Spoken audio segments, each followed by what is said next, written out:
But yeah, we got Charles Thomas of the DukeCT Lounge here. As like I said, we're about less than 2 hours away from the Royal Rumble, one of my favorite events of the year. Like I said, got to experience it twice the last 2 times they were down in San Antonio. Got to watch The Undertaker win all those years ago before WrestleMania 23, I believe it was. And then when Orton won it, when it was way there at that huge Alamo Dome, which is really kind of aging pretty badly, but that's another theme another day. Main point I was getting here is that, like I said, it's been a bit difficult for me to watch. You just said it yourself.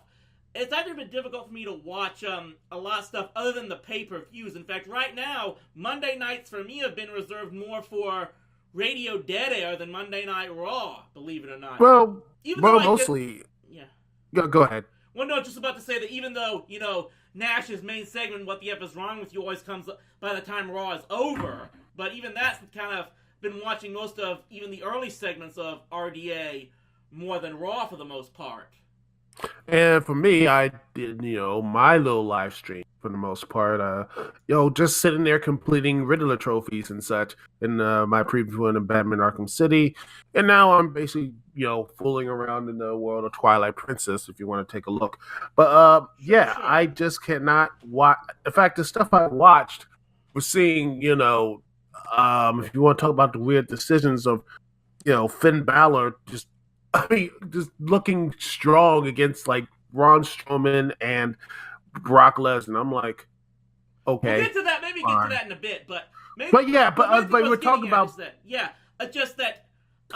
the ironic thing is that the handful of questionable acquisitions I question at least that was kind of turning me off the WWE programming right now is a few handful of things, of course, that all the other internet smarks like, which is, of course, turning Becky Lynch into a female Stone Cold Steve Austin, pretty much. I've just never gotten over the circumstance of what she did. But that's basically the setup for the more I've thought about this, and the more I've seen directions that superstars have gone, and they've taken their whatever character they've got right now, it comes back to something that I can't help but think more than anything else. And this might be, and that's saying something for me, this might be the most controversial thing I might ever say in regards to professional wrestling, is that when I really look at it all the way down the line, I don't think anybody, for the majority of his career, has been better or even more perfectly booked than John Cena. And I just really think that. And I'm gonna explain why here. It's because, more than anything else, they never did turn him heel. Now, of course, now, full disclosure here, I was, in addition to watching those Royal Rumbles, I was actually in person to watch John Cena's more or less official face turn. It was all the way back at Survivor Series 2003. Was that there at the American Airlines Center here in Dallas, when he basically delivered the FU Attitude Adjuster to the Big Show to clinch the win for Kurt Angle's Survivor Series team. It was the opening match of the night, as far as the official Survivor Series goes. So I've been there for almost John Cena's entire career. And just the more I think about it, that maybe some people might not have liked everything, some of the decisions they put up for basically who's been WWE's top draw for the past 15 years or so. But the more I look at it from a storytelling perspective, it's the only way they could have done it. You don't turn your number one guy into a villain just to refresh his character. That's about one of the things that, more than anything else, is really starting to bug me in wrestling terminology, is when they say a wrestler has to turn heel to refresh their character. It's like, and the reason I say this is because what other form of entertainment would that actually work? Would it have been good for Buffy the Vampire Slayer if Buffy had started aiding vampires? I mean, just the first thing off the top of my head comes to mind. Or look at some of the stuff in Marvel Heroes. In fact, that's what pretty much turned people off of, even though I liked it, Man of Steel, how Superman was turned to a little more groomy, a little more, edgy or whatever. You know what, you brought up the exact thing. That's the other thing I was trying, it was on the tip of my mind, it escaped me for just a moment. You want to see the comic book equivalent of a heel turn to refresh his character, you get Captain America saying "Hail Hydra." That's it. That was one of the worst decisions almost in the entire history of comic books. And that's the type of thing wrestling fans say needs to happen in professional wrestling all the time, even when they make fun of it. I mean, how many jokes have been made about the number of times Jericho and the Big Show have gone back and forth between heel and face turns their entire career? In fact, one of the best things I remember was when I think it was right before WrestleMania 25, when Jericho had just turned heel again. And he got confronted on TV by Ricky Steamboat, who basically called out the fact that, he's always been going back and forth between turning on and supporting his fan base and whatnot, and you just can't trust the guy anymore. And I'm a Jericho fan. I've been a big fan of his for the longest time, but, Ricky had a point with that. Really. And it just, when you're looking at having at some point in time, maybe it can work with some wrestlers. But I really believe there are some that you gotta keep them the top good guy almost their entire careers, especially if they're your number one draw. Look at how badly Stone Cold turning heel in 2001 went. Nobody bought it. No one was willing to go for it. And you just... but I think, when you look at that, is that if you want to have a foil or a villain, someone a villain, you have to have a foil. And when you turn John Cena heel, who is going to be the next person to be as dependable as John Cena, being as the number one guy in babyface, and two, to be to say, okay, who is going to be his Macho Man? Who's going to be the guy to pick up the slack? I mean, I don't see anyone else there. People say, "Oh, what about CM Punk?" CM Punk has, he could have been, but I think he has the personality issues he has. I think he rubbed people way too much the wrong way, that sort of thing. And I think he has a little too high and such. And another thing here, I don't want to take over your show, but no, of course not. Go ahead. It's just when you look at with John Cena and seeing around that, I think the reason why people didn't like it is because the story was not really being told. They're trying to make him, I think they tried to do this whole conquering babyface. I think they WWE pushed him a little too hard too soon. Personally, I think that if he would have been, most people still like Batista, and he was pushed generally the same way. I think a lot of people looked at Cena and just it was too kidified, too trying to get too much of a pandering audience. That's what people didn't like about that. It's the pandering. Batista did the same wacky stuff on SmackDown. Yeah, he's more beloved. Even though most of the smarts said, "Oh, they hate," but I liked him back then. I was one of the few people who did like him. Going out being that brawler and such, which is. Maybe Batista had an advantage being on SmackDown most of the time, while John was the guy on was the top guy on WWE's flagship show. Maybe that had something to do with it. But you do make a good point. Maybe that's a subject for another time. Is that it was the fact that they did dial down the edginess of his character after they made him the top guy, because he was over big time. He got over it really quickly from that period from about 2002 to 2004, because I was there from the beginning as well. Like I said, I've seen John Cena's career from almost the beginning. But again, but you do make a good point. If you want to say that WWE did not do a good job creating enough challenges for tough enough challenges for a babyface like Cena to overcome, that's one thing. I've just never gone ahead with the fact that if everyone's saying they need to turn him heel, when the only reason they're saying that is because we want to boo him, give us an official reason in story to boo him. That's basically the thing more than anything else, especially in the case of Cena. But I guess it just comes back to the one thing I just can never understand about the wrestling fandom, and it comes back to not just the desire to want to see John Cena turn heel, but also why they're loving this just uglier version of Becky Lynch. I'm sorry, I don't have a nicer term to say that, but it's just this almost like that.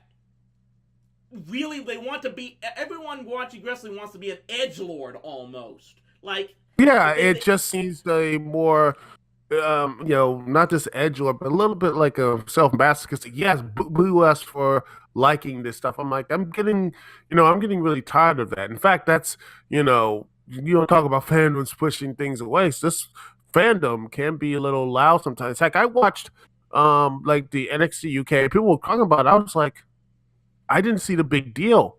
I think most of the guys, they work hard. The wrestlers do work hard. I think the ring work has come better, but the characters are not really there.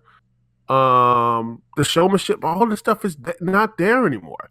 I mean, I looked at NXT Takeover. The only one match that actually connected with me was, Johnny Gargano versus Ricochet, because the story was there being told. And the way those two characters, and the way the ring worked into the story about these guys knowing each other, that was there. It was really good because of that was there. It wasn't because just of the ring work. It was because of that stuff there. And that becomes to a number of things like when I look at my biggest concerns with wrestling right now, it does come back to one, that there isn't being a lot of character development going on in a lot of different wrestling promotions, and a lot of the responsibility of that has to go back to the wrestlers themselves. Everyone wants to blame, the booking and whatnot. I got on some huge Twitter argument with some guy just a couple of days ago as to why I just have no interest in Sasha Banks anymore, because she's got no character and trying to sell herself on nothing but ring work, and this guy's just going all back there, no, it's all the booking's problem. She put on great promos in NXT and whatnot. It's just no one's giving her anything to work with.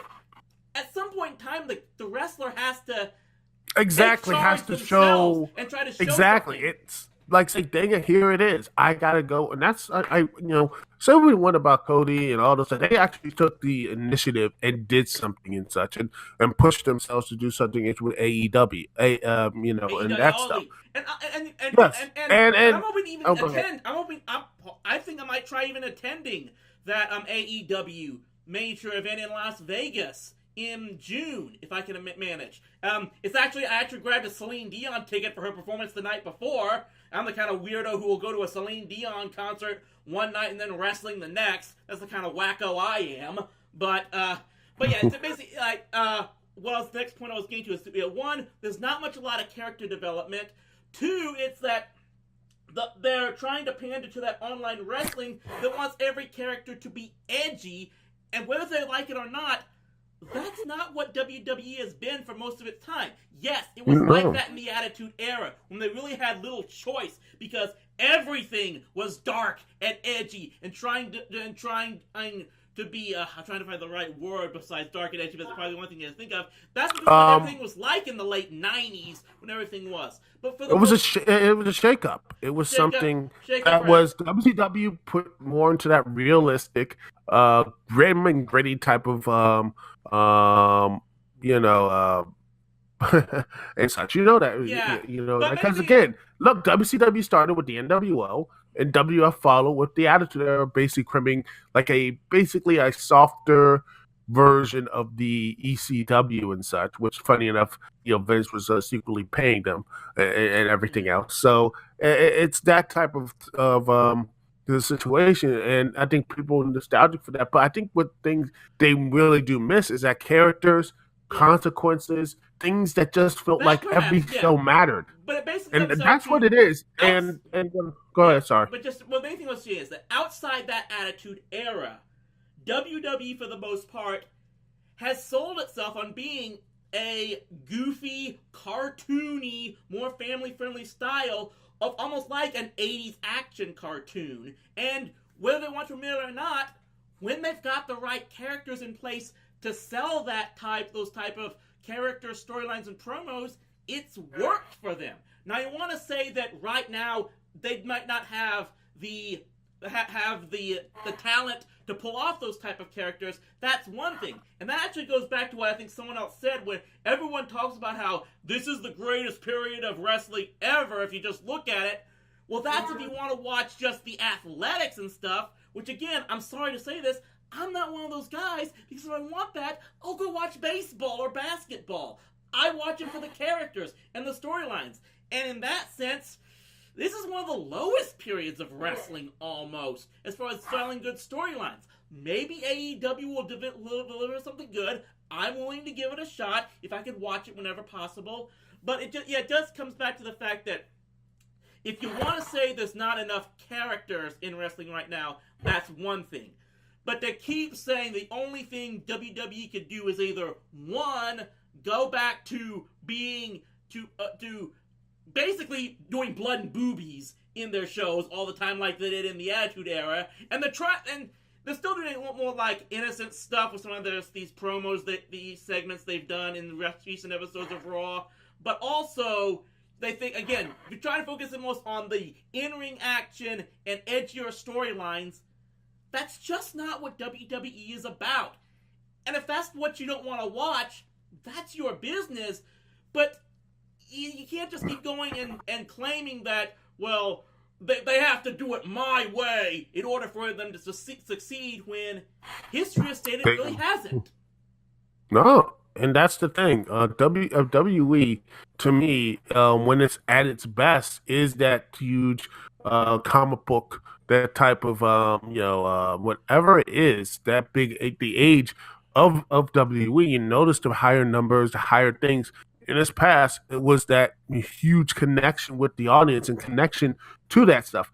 What is WWE's connection right now to this audience today? I mean, what is it? I mean, you look what's popular right now. You look what is the main thing people like to watch? Space fantasy, Star Wars of Voltron. They like superhero movies. They like these things. What in the world right now the WWE looks to right now and say, okay, what are these is connecting to them? And for we get back to the topic of John Cena, John Cena was that, but I think he missed to have Superman couldn't save the world alone. He needed Justice League to have different various of personalities and such. You have Superman, Batman, Wonder Woman. You have Green Lantern. You have all these other people there. Same with the Avengers. Captain America is one place, but also Iron Man. You have Hulk. You have Hawkeye. You have Thor. You have other people there. You know what I mean? You have other people to balance, and you have other people to do that. And that's what I think is missing from what John Cena had, was that type of group and what type of things to bounce off of. Because he beat everybody. That's the thing. He beat everyone. I will say it's difficult to do something like even I will admit, it's difficult to do something like a Justice League situation and something like professional wrestling when it's ultimately a situation where it's every man for himself. And almost, the ironic thing is, any time wrestling, a groups form in wrestling, they're almost always heel groups, because you always want to see you almost want to see and that's the ironic thing, is that you almost want to see the good guy have to go up against everyone else and overcome the odds, and just for some reason I looked at the way it was done with Cena and said, well, not that way. What one way? But that's the thing. It's almost easier to make a Legion of Doom than it is a Justice League in professional wrestling. It's just no one's actually tried to do that. I think that's the thing, is that no one sat there. I mean, when you look at other characters, look at other shows. Once they did do the team up and such, because you have teams before, in wrestling, they actually team up, the baby faces all team up to fight down the evil people in such groups like the Four Horsemen, NWO, the Undisputed Era, all that stuff, Shield, whatever, all these things, these groups, they always have that. But I think it's, to me, I think the way they can do it is fine to have people slowly but surely do this group of people who are there. It is possible to do it. Slowly they just have to do things. It's an interesting term you would use, because I do think. Yeah, it's easy to get the heels to do that stuff, but it's a lot harder. But heck, you can, the New Day though, you can say the face, but then turn heel, but then do that type of stuff as well. I But would say that's it does seem like it would take some time, and that's not time's something that not a lot of fans are willing to wait on, unfortunately, nowadays. But I would like to end on one thing. You've mentioned before in the past about how more or less WCW back in the mid to late 90s forced WWE to push its own envelope with what they were doing, more or less. I'm going to say this. You've also suggested that, or you and probably some other people, that the people behind this AEW promotion, Cody Rhodes and the likes, that they are, they do care about character and storyline developing, which wouldn't surprise me if that does, because Cody's father was known as one of the greatest bookers of his time period as well. I would suggest maybe it's possible that if AEW can build something that's really focused on character building and story development, that maybe they could be the promotion that can get maybe not just WWE but all of wrestling to get back to that. If they could create characters that people will identify with and can draw themselves around and give them a reason why we want to see these people win these matches and not just watch for the awe of them staging crazy backflips back and forth. They could be the challenge that maybe we need. I don't want to say that WWE has gotten complacent because of any type of monopoly or whatnot, but I do think they've gotten too scared in wanting to please the online wrestling crowds, which have never liked them anyway.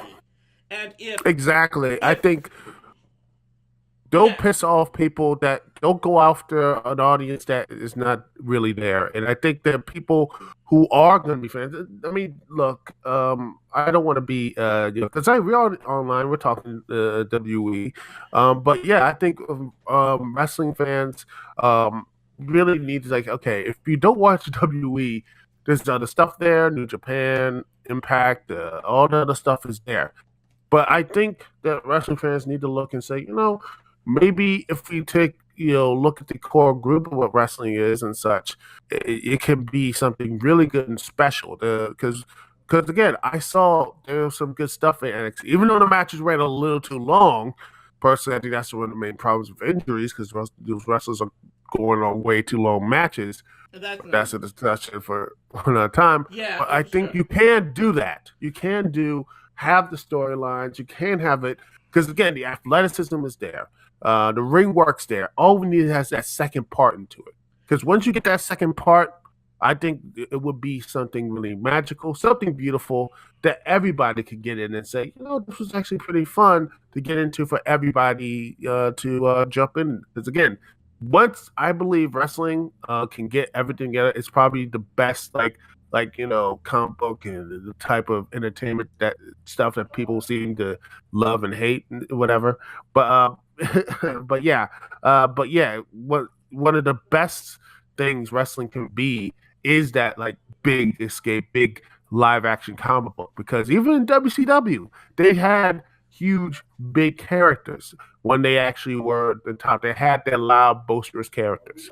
Wrestling is built on that. Yeah, it's basically going to come down to, I'm willing, if AEW can focus on, making sure their superstars have distinct personalities and gimmicks that go over the top and play to the crowd and draw them in and give them a reason, and then make sure when they look at a guy and he's got a gimmick that works, don't just change it on a whim for the sake of the fact that you need to do this to refresh the character and whatnot. Don't pull stuff like that. Try to be as consistent with your main superstars as possible while creating storylines and characters that will draw audiences in. They could work, and I'm willing to give them a try. Maybe we'll talk more and more about this whole AEW situation as time goes by, but I'll be trying to watch them as best as possible and see what's going on, and we'll wait and see how it goes. Always great having you on here, DukeCT. We talk about wrestling. Hope we enjoy the Royal Rumble. I think everyone's expecting that Rollins and Becky are the favorites to win those matches. We'll wait and I already see. gave my predictions out, so Yeah. my podcast. But I gotta head out and hopefully finally film this like Impact Wrestling Bound for Glory. I've been delaying it for so long. I gotta just film it and just do it, and hopefully everything works out. Here's And that's all the the best to you. Have a good night. All right, For peace. sure. Charles Thomas of the DukeCT Lounge here on Rowdy Live, talking about the whole situation with WWE and why I ultimately do think that, you know what, there's just too much talk about always having to refresh character by turning heel, and I know it's not the popular thing to say, but I do think that because they never pulled that panic button trigger with John Cena for much of his career and kept him a babyface for all this time, I think it worked. I think that's exactly what we needed to do, because it just, some things have to be consistent in this world.